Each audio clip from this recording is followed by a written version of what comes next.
In today's video, I am going to teach you how to manage contractors and freelancers in Clickup. To keep contractor work organized and secure, you will start from your Clickup Workspace overview. From here, you will open the main menu area in the left sidebar where your team spaces and tools are listed. This is the best place to begin because it keeps everything consistent, especially when you manage multiple freelancers at the same time. Next, select Templates. Templates help you move faster and keep onboarding the same for every contractor, which reduces confusion and missed steps. In the template library, choose New Hire Onboarding. Even though the name sounds employee-focused, it works very well for freelancers because it provides a ready-made structure for checklists, expectations, and getting someone set up quickly.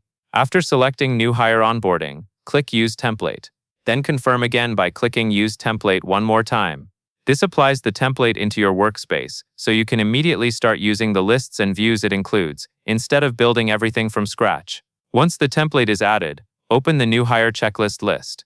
This is where you can track the key onboarding tasks that should happen for each contractor.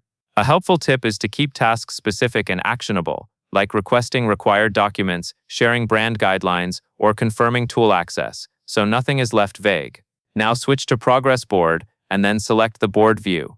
The board layout is ideal for contractor management because it gives you a clear workflow view, showing what is not started, what is in progress, and what is complete.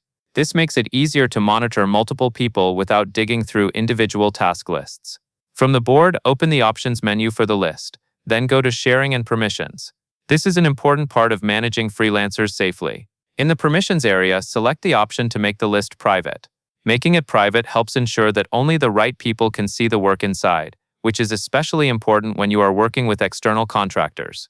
Finally, review the updated permissions to confirm your changes were applied. Keeping these settings tight supports cleaner communication, protects internal information, and ensures each freelancer only focuses on the tasks assigned to them. That covers everything you need to know.